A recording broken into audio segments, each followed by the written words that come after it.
Good morning, everyone. Welcome to meditation 8 of these 10 meditations on the voice of the silence. Hope you're all feeling good today. The weather's beautiful. And it's always nice to have lovely weather. I know that we say that we shouldn't rely too much on external conditions, but believe me, nice weather does make you feel better. Seeing all the flowers come out and the buds coming out on the trees, and even some trees are getting the first leaves, which is a beautiful sight indeed. But we all have this inner sanctuary that we can retreat into. As Marcus Aurelius says, I think, we don't have to travel about. It's not possible to travel about. We can go within ourselves to our inner sanctuary, inner sanctum, our secret garden within the heart, where lies all beauty, all truth, all hope, all optimism. So let's try and find that place today, in this present moment. So just breathe out all tension, please. Be relaxed. And just listen to the words. Breathe out.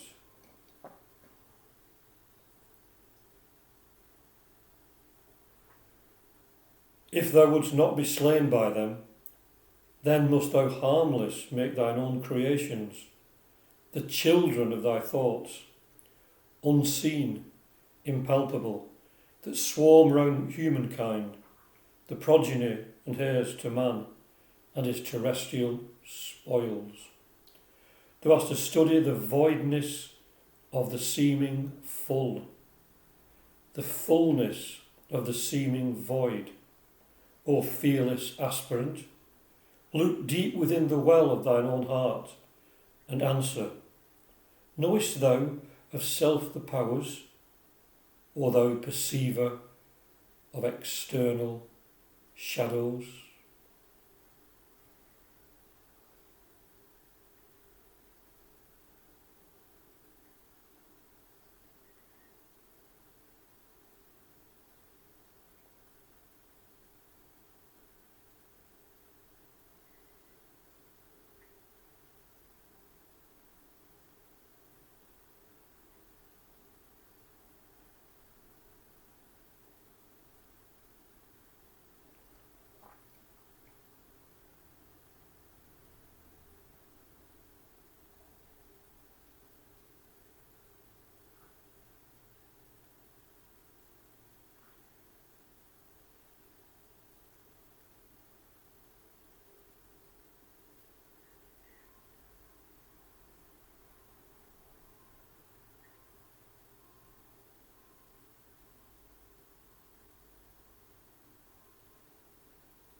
Thoughts are things. Every thought we think goes out from us and affects others for good or for bad. It is probable that the collective negative thoughts of humanity can cause earthquakes, tornadoes, epidemics, and changes in the weather because of the vibration set in motion. Therefore, we need to make our thoughts harmonious. Also, negative thoughts towards another person can do serious harm to that person, which will reflect back on us.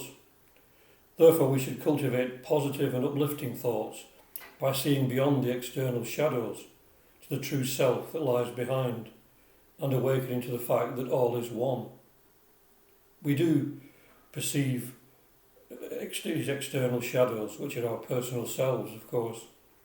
It says, knowest thou of self the powers, meaning that because we're so attached to our personalities, to our physical selves, we don't know what powers we possess. I don't actually like the word power, to be honest, but we have infinite potential. We're so limited by our misunderstanding of what we truly are in essence. So we don't really know what we're capable of as spiritual beings. So I always say we should always try to think of ourselves in the highest way possible as spiritual beings. So we should, even though we haven't reached that yet, and for most of us it may be a long, long time before we reach that, we still need to set that goal in our mind. I mean, many people say we shouldn't have goals, but we should set ourselves this high awareness of what we are at our highest spiritual level, of what we can become. We have examples in all the great holy teachers like the Buddha, Krishna, Jesus, many, many others. And we have lower ones to set our goal on a different level, like Gandhi and H.P. Blavatsky and people like that who are in between these high beings, the Theosophical masters. So we always have something to aim up to work towards in our lives. But basically we should just do what we can, just live our lives the best we can, aware of what we truly are and what other people truly are. Other people have the same potential that we have. We should try our best to try and bring that out of people, to make people aware of that.